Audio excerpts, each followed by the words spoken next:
Bom dia, amados. Gostaria de saudar a todos, toda a igreja do Senhor Jesus Cristo, todo inscrito nesse canal, todas as pessoas que irão ouvir e ver este vídeo. Eu gostaria de saudar como Pedro, na sua segunda epístola, na sua segunda carta para a igreja, no capítulo 1, versículo 2, ele diz assim: graça e paz vos seja multiplicada no pleno conhecimento de Deus e de Jesus Cristo, nosso Senhor. A igreja que Pedro estava direcionando esta carta, ele já tinha uma graça e a paz do Senhor Jesus Cristo. Mas Pedro está dizendo, afirmando, olha, que a graça e a paz que você já tem, que vos seja multiplicada no conhecimento pleno do Senhor Jesus Cristo, nosso Senhor. Então, quando nós temos um conhecimento pleno, isso nos traz a ideia de progredir, progressão no conhecimento do Senhor Jesus. E é nisso que nós vamos falar. As pessoas da era cristã, da Idade Média, da era cristã atrás, eles foram tardios na progressão, em progredir no pleno conhecimento do Senhor Jesus. E esse fator é um fator importante, porque nos nossos dias, muitas pessoas não têm progredido no conhecimento pleno do Senhor Jesus. E por isso deixam de receber as bênçãos, que é a multiplicação da paz e da graça do Senhor Jesus. Agora, Paulo, ele trata sobre esse assunto num aspecto da progressão, num aspecto de que nós precisamos conhecer totalmente o ministério de Cristo. Tem pessoas que acham que o ministério de Cristo, ele estava só limitado à cruz do Calvário. Eu não estou aqui dizendo que o sacrifício de Cristo na cruz do Calvário, ele não foi perfeito. Ele foi perfeito, glória a Deus por isso, né? Ele foi perfeito e suficiente para a minha e a tua salvação. Agora, Cristo, quando ele ascendeu aos céus, o que foi que ele foi fazer no céu? O que ele está fazendo agora? Então, Cristo, além do ministério que foi a cruz do Calvário, ele tinha um ministério bifásico no santuário celestial. Por exemplo, lá no antigo Israel, existia o santuário terrestre. Esse santuário terrestre, ele era dividido em duas partes. Capítulo 9 de Hebreus fala exatamente isso. Você tiver um tempo, possa ler Hebreus capítulo 9. Ou diria melhor, leia todo o livro de Hebreus.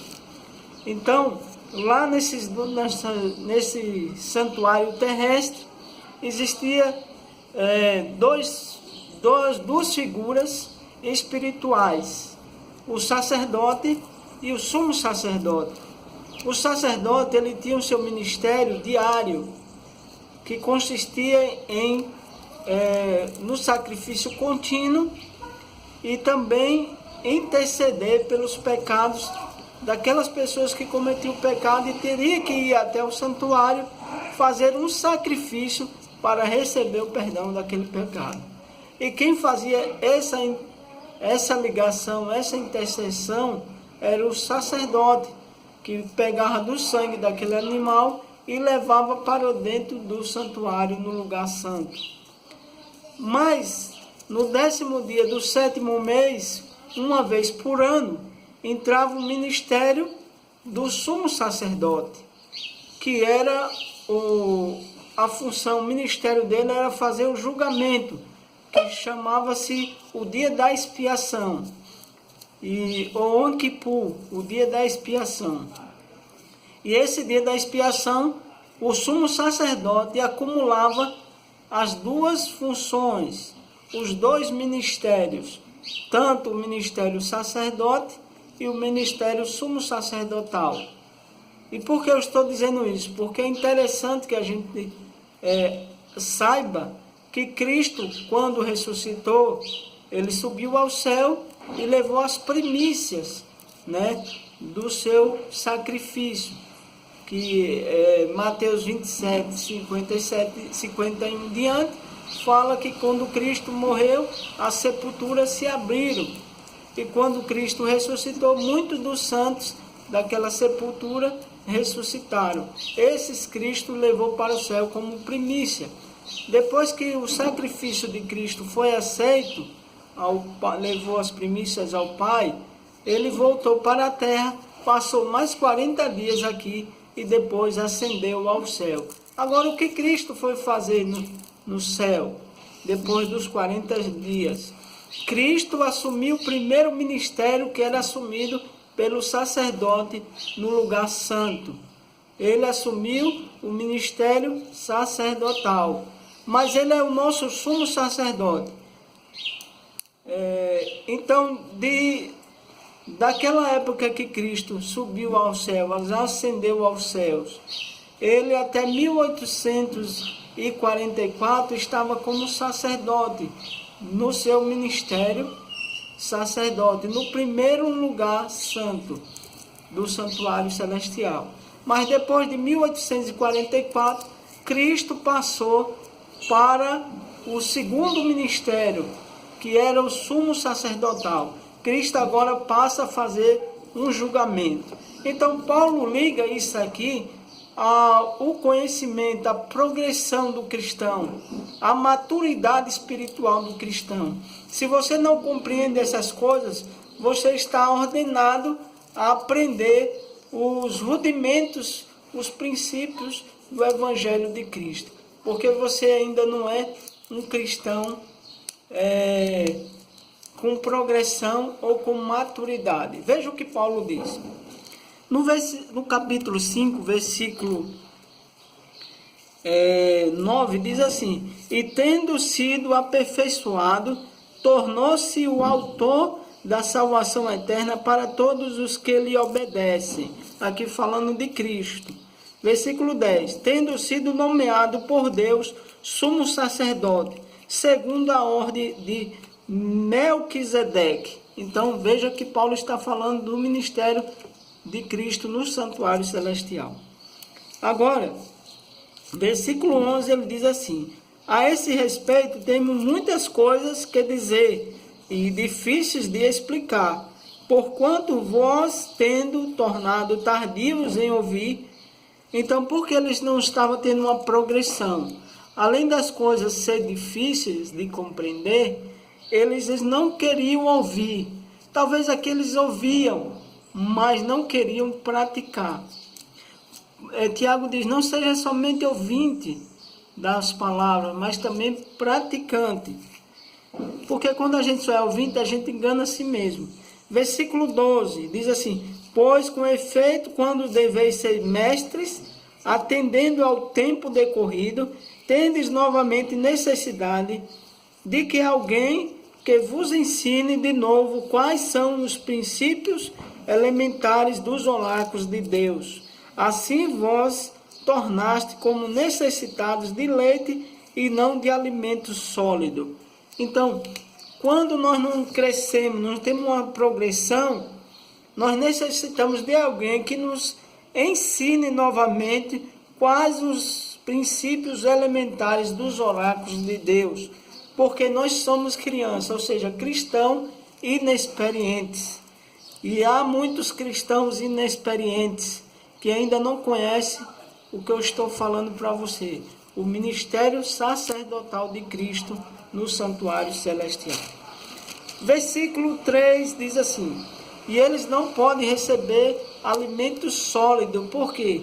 Porque são inexperientes. Eles precisam receber os elementos, os princípios elementares dos oráculos de Deus. Eu vou dizer para você quais são. No versículo 3 ele diz assim: ora, todo aquele que se alimenta de leite é inexperiente na palavra da justiça, porque é criança.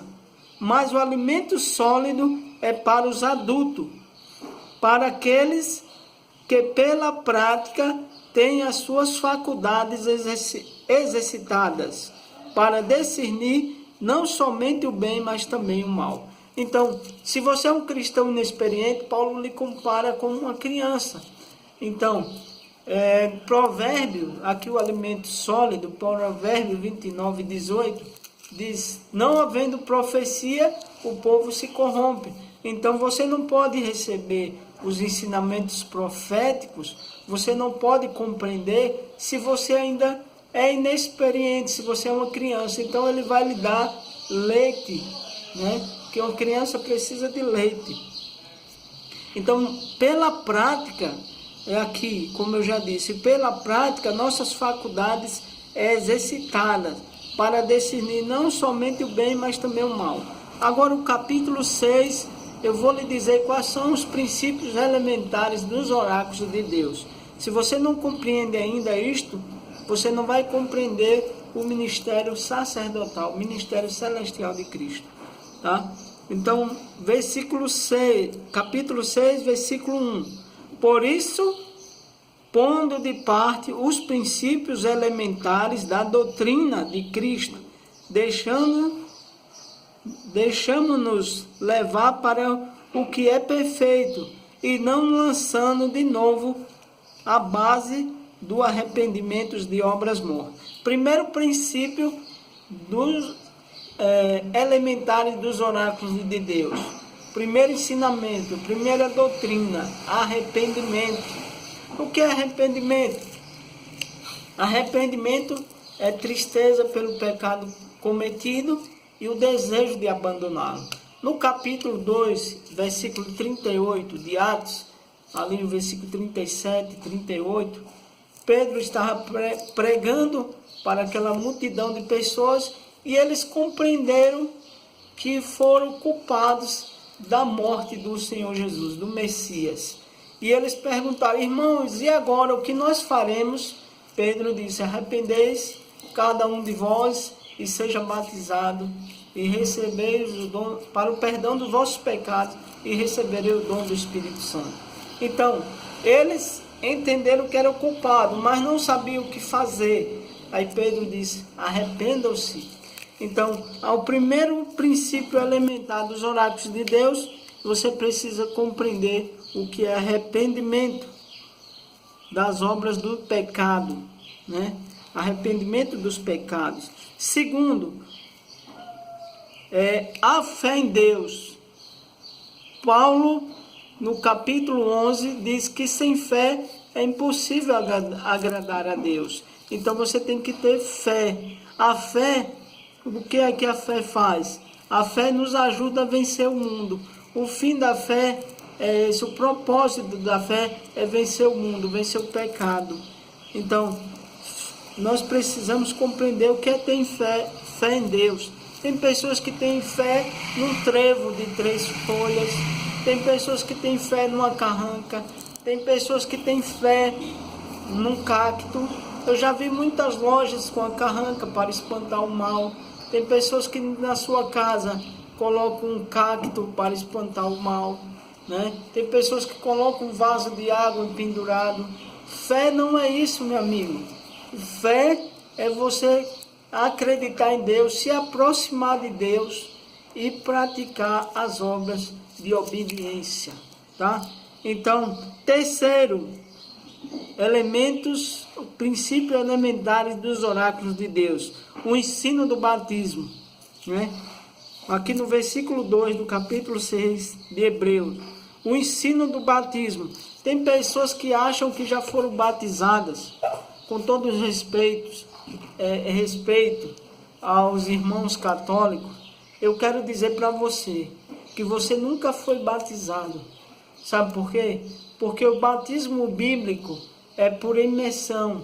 O batismo é nas águas, não é molhar a cabeça. Então você precisa ser batizado. E Cristo disse para Nicodemos, aquele que não nascer da água e do Espírito não pode entrar no reino do céu. Fé é crer em Deus, porque lá em Marcos 16:16 diz assim, Quem crê a fé, usando a fé, e ser batizado, será salvo. Quem, porém, não crê, já está condenado. Quarto princípio elementar dos oráculos de Deus, a imposição das mãos. Uma época eu estava conversando com um amigo, e ele disse que para que uma pessoa receba o Espírito Santo, ela precisa que um pastor, um bispo, imponha as mãos sobre ela e ela vai receber o Espírito Santo. Aqui, amados, a imposição de mãos, como nós percebemos no Novo Testamento, é uma doutrina onde que uma pessoa, ao ser ordenada para o ministério, ou seja, separada para o ministério, assim como Timóteo mostra os diáconos sendo separados para aquele ministério, aquelas 7 homens que foram separados para o ministério. Qual ministério? O diaconato. Eles receberam a imposição de mãos. Isso também para que eles recebessem o Espírito Santo também, né? O Espírito Santo abençoasse aquele ministério. Eles foram separados para um determinado ministério. Um pastor que estuda teologia, um estudante de teologia, quando ele recebe o chamado, ele é formado e recebe o chamado, ele recebe a imposição de mãos para o novo ministério, qual? O pastoral. Então, esses são os princípios elementares dos oráculos de Deus. O quinto, a ressurreição dos mortos. Então, você precisa compreender a ressurreição dos mortos. Paulo diz: amados, não queiram que sejam ignorantes, não quereis que sejam ignorantes a respeito dos que dormem, ou seja, os que estavam dormindo. Naquele tempo, as pessoas acreditavam que os que estavam mortos não tinham mais chance à ressurreição. Então, há pessoas que já fui mais alguns velórios e as pessoas dizem: fulano que morreu já está no céu, fulano já está na glória, fulano já está nos braços de Abraão, no seio de Abraão. Oh, amado,